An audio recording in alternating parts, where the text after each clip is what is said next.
Today in this video we discuss a single beam spectrophotometer. ह्या व्हिडिओमध्ये आपण single beam spectrophotometer बघणार आहोत. त्याचं इन्स्ट्रुमेंटेशन आपण इथे डिस्कस करणार आहोत. आता स्पेक्ट्रोफोटोमीटर सिंगल बीम म्हटला तर तो UV विजिबल रेंज मधला येतो. आता आपण आधीच्या व्हिडिओमध्ये कॉम्पोनंट्स आपण इन्स्ट्रुमेंटचे बघितले. त्यामध्ये सोर्स येतो, एक लेन्स असते, एक फिल्टर असतो, त्यानंतर सॅम्पल होल्डर, डिटेक्टर आणि रीडआउट सिस्टीम. पण जेव्हा आपण हा साधा विजिबल स्पेक्ट्रोफोटोमीटर किंवा विजिबल फोटोमीटर किंवा कलरीमीटर मध्ये हे कॉम्पोनंट आपल्याला बघायला मिळतात. पण जेव्हा आपण स्पेक्ट्रोफोटोमीटर कडे येतो तेव्हा इन्स्ट्रुमेंट मध्ये आपल्याला सोर्स बघायला मिळतो, त्यानंतर एंट्रन्स स्लिट म्हणजे खिडकी, त्यानंतर फोकसिंग कोलिमेटिंग लेन्स, मोनोक्रोमॅटर, फोकसिंग लेन, एक्झिट स्लिट. आता एंट्रन्स स्लिट पासून एक्झिट स्लिट पर्यंत जे सगळे इन्स्ट्रुमेंट आहेत त्या सगळ्याला आपण मोनोक्रोमॅटर असं आपण म्हणतो. त्यानंतर आपल्याला सॅम्पल होल्डर येतो, त्यानंतर फिल्टर आणि शेवटी आपला डिटेक्टर. असं इन्स्ट्रुमेंट आपल्याला बघायला मिळतं.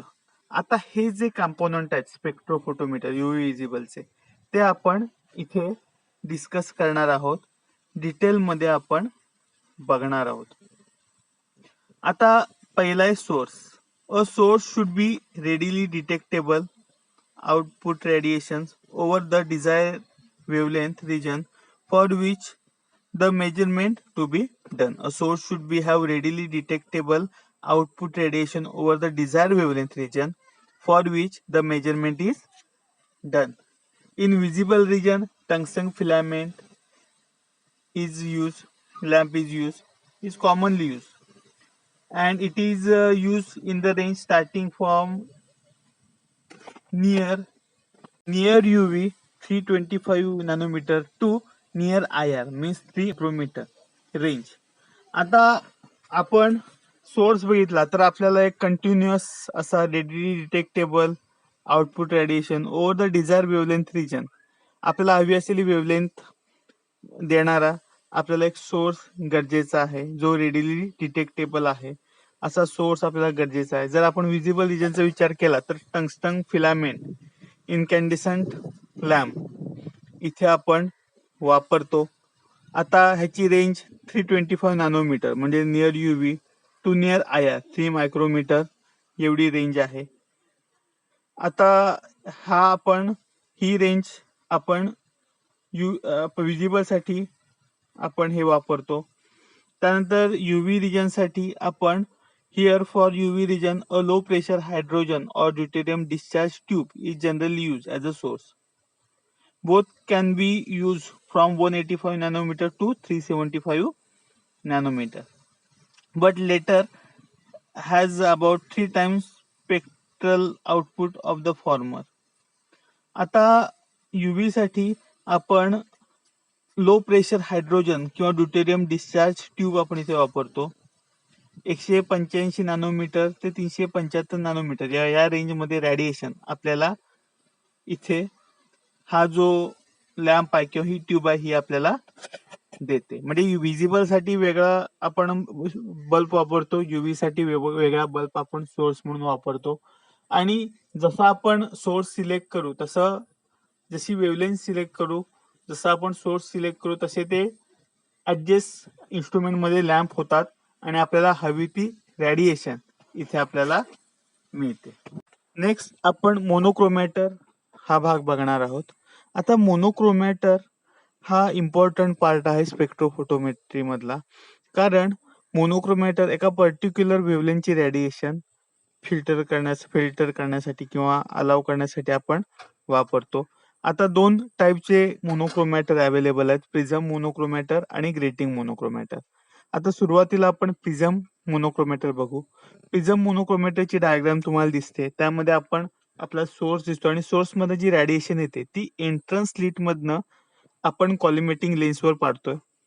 कॉलिमेटिंग लेन्स वरनं किंवा जी रेडिएशन आहे, जी पॅरलल रेडिएशन तयार झाली ती आपण प्रिझमवर टाकतो. प्रिझमवर जेव्हा रेडिएशन पडते तेव्हा एक स्पेक्ट्रम तयार होतो, आपल्याला माहिती आहे. आता जर आपण पुस्तकात बघायला गेलो तर collimating beam falls on the prism which can be mechanically rotated so as to allow only a particular portion of spectrum produced by the prism to fall on focusing lens and emerge from the exit slit. आता prism मधनं एक spectrum तयार होतो. आपण हे physics मध्ये 11वी-12वीत शिकलेलो आहोत.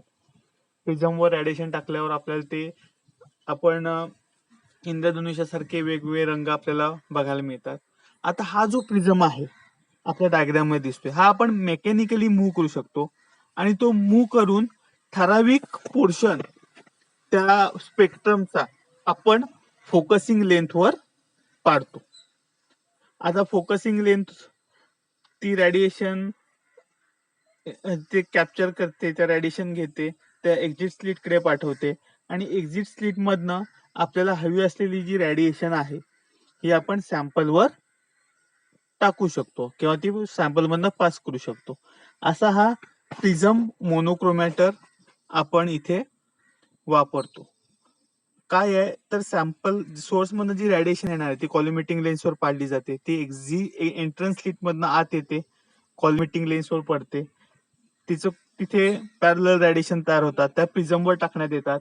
प्रिझम मधनं लाईट पास झाल्यानंतर स्पेक्ट्रा तयार होतो आणि त्या स्पेक्ट्रम मधला आपल्याला हव्या असलेला वेव्हलेंथचा जो पार्ट आहे तो आपण तो प्रिझम मूव्ह करून तो पार्ट फोकसिंग लेन्सवर टाकतो आणि मग फोकसिंग लेन्स मधनं एक्झिट स्लिट मधनं आपल्याला हवी असलेली जी रॅडिएशन आहे ती सॅम्पलवर पडते आणि मग आपण पुढे स्पेक्ट्रोस्कोपीचा ऍब्झॉर्बन्स तिथे आपण डिटेक्ट करतो. असं सिंपल प्रिझम मोनोक्रोमॅटर आपण इथे वापरतो. आता इथे बघायला गेलो तर radiation from source is focus on entrance slit and then collimated by a convex achromatic lens called as collimating lens. Collimating lens कोणती वापरतो आपण? कॉन्व्हेक्स अॅक्रोमॅटिक लेन्स आपण वापरतो. The collimating beam then falls on the prism which can be mechanically rotated. हे आपण मगाशी बघितलंय. as so to allow only particular portion of the spectrum produced by the prism to fall on a focusing lens and emerge from the exit slit. For the visible region, prism and lens made up of glass. आपण मगाशी discuss केलंय आधीच्या video मध्ये.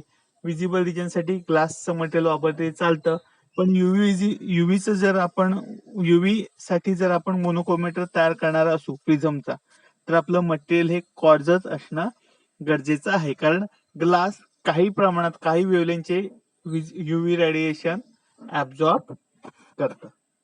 त्यानंतर second आहे grating monochromator. Grating disperse radiations uniformly through the entire spectrum.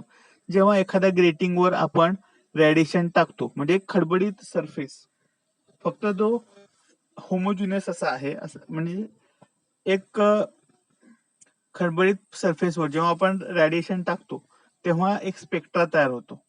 तुम्हाला diagram मध्ये तो खडबडीत स्पेक्ट्रम तुम्हाला बघायला मिळतोय. त्याच्यावर जेव्हा आपण रेडिएशन टाकतो तेव्हा ते जे ग्रेटिंग्स आहेत त्या सरफेसवरचे जे ते डिस्पर्स करतात रेडिएशनला uniformly throughout the entire spectrum. Diffraction gratings are of two types, reflection gratings and transmission gratings. असे दोन प्रकारचे ग्रेटिंग्स आपल्याला बघायला मिळतात. A reflection grating is made by ruling a very large number of parallel and equidistance lines on a highly polish surface of metal such as aluminium. आपण reflecting gratings वापरतो किंवा transmission grating वापरतो. तर हे reflecting greetings किंवा हा जो खडबडीत सरफेस मी म्हणतोय तो कसा तयार केला जातो तर इथे आपण reflecting gratings made by ruling a very large number of parallel lines and equidistance lines on a highly polish surface of metal. एका हा मेटलवर हायली पॉलिश सरफेस मेटलचा आहे त्याच्यावर आपण lines parallel lines equidistance lines आपण त्याच्यावर आपण सोल्ड करतो किंवा त्याच्यावर तयार करतो आणि आपला जो सरफेस मिळतो तो आपण रिफ्लेक्शन ग्रेटिंग्स म्हणून वापरतो. For UV visible region a grating contain 15,000 to 30,000 line per inch. जर आपल्याला युव्ही विजिबल रिजन लाईटचा स्पेक्ट्रा आपल्याला हवा असेल, डिटेल स्पेक्ट्रा, तर आपल्याला 15,000 ते 30,000 लाईन्स पर इंच एवढा ग्रेटिंग्स आपल्याला तशा तयार करायला लागतात. Light which strikes by ruling is scattered and dissipated, but light which strike the unruled portion as a groove is reflected regularly. ज्या लाईट्स आहेत, ज्या त्या लाईनवर पडतात, रुलिंग वर पडतात, त्या स्कॅटर्ड होतात. पण ज्या लाईन्स जो मधला अनरूल्ड पोर्शन आहे त्याच्यावर पडतात त्या रिफ्लेक्ट होतात regularly. The reflected waves produce an interference pattern resulting in dispersion of light into component wavelength. आता ह्या ज्या रिफ्लेक्ट झालेल्या लाईट आहेत त्या पॅटर्न तयार करतात, त्या स्पेक्ट्रम तयार करतात आणि तो ग्रेटिंग मूव्ह करून ठराविक जो पोर्शन आहे स्पेक्ट्रमचा तो आपण फोकसिंग लेन्स आणि त्यानंतर एक्झिट स्लिट कडे पाठवतो. आता transmission gratings are made up by ruling a large number of parallel lines equidistance line on a glass. Reflection gratings मेटलवर तयार करतो आपण आणि ट्रान्समिशन ग्रेटिंग्स हे आपण ग्लासवर तयार करतो. Wien light fall on the transmission grating, each groove acts as an individual light source. By transmitted rays from the grooves produce interference pattern which results in dispersion of transmitted light into its component wavelength. आता इथे सुद्धा ग्रूव्ज आहेत. हे प्रत्येक groove इथे transmission getting मध्ये light source म्हणून act होतात आणि ते पॅटर्न तयार करतात आणि मग तो ग्रेटिंग मूव्ह करून आपण ठराविक जो पोर्शन आहे त्या पॅटर्नचा किंवा त्या स्पेक्ट्रमचा हा आपण एक्झिट स्लिटवर पास करून आपण हवी असलेली वेवलेंथ सिलेक्ट करू शकतो. An advantage of grating monochromator is that dispersion along the focal plane of the exit light is almost independent of wavelength. हा ह्याचा एक ऍडव्हान्टेज आहे. आपण इथे मोनोक्रोमॅटर वापरतोय. मोनोक्रोमॅटर म्हणजे काय नक्की वापरतोय, तर अशी काही मटेरियल घेतोय की ज्याच्यावर लाईट पडल्यानंतर एक स्पेक्ट्रा तयार होईल. जसं पावसाच्या पाण्यात एक सूर्याचं किरण पडलं की आपल्याला एक स्पेक्ट्रम बघायला मिळतो, त्याला आपण इंद्रधनुष्य बघायला म्हणतो. असे स्पेक्ट्रम तयार करणारं मटेरियल घेतोय आणि त्याच्यावर आपण लाईट फोकस करतोय. मग हे मटेरियल काय आहे, प्रिझम आहे किंवा ग्रेटिंग्स आहे. जर आपण प्रिझम वापरला तर त्याला प्रिझम मोनोक्रोमॅटर असं आपण म्हणतो आणि तिथे जर आपण ग्रेटिंग वापरलं तर त्याला आपण ग्रेटिंग मोनोक्रोमॅटर असं आपण म्हणतो. त्यात सुद्धा ग्रेटिंग मोनोक्रोमॅटर हे दोन टाईपचे आहेत. प्रिझम मोनोक्रोमॅटर सुद्धा दोन टाईपचे आहेत. एक ग्लास पासून तयार केलेला जो युव्ही रेंज मध्ये वापरला जातो आणि दुसरा क्वार्ट्ज पासून तयार केलेला जो विजिबल रेंज मध्ये ग्लास मटेरियल पासून तयार केलेला जो विजिबल रिजन मध्ये वापरला जातो आणि दुसरा क्वार्ट्ज मटेरियल पासून तयार केलेला जो युव्ही रिजन मध्ये वापरला जातो. ग्रेटिंग मोनोक्रोमॅटर सुद्धा दोन टाईपचे आहेत, रिफ्लेक्शन ग्रेटिंग किंवा ट्रान्समिशन ग्रेटिंग. रिफ्लेक्शन ग्रेटिंग हे मेटल सरफेसवर तयार केले जातात. ट्रान्समिशन ग्रेटिंग्स हे ग्लास मटेरियलवर तयार केले जातात. हे झालं मोनोक्रोमॅटर बद्दल. आता अजूनही काही कॉम्पोनंट्स आहेत ह्या स्पेक्ट्रोफोटोमीटरचे, हे आपण नेक्स्ट व्हिडिओमध्ये डिस्कस करू. आता आपण थांबू. थँक्यू.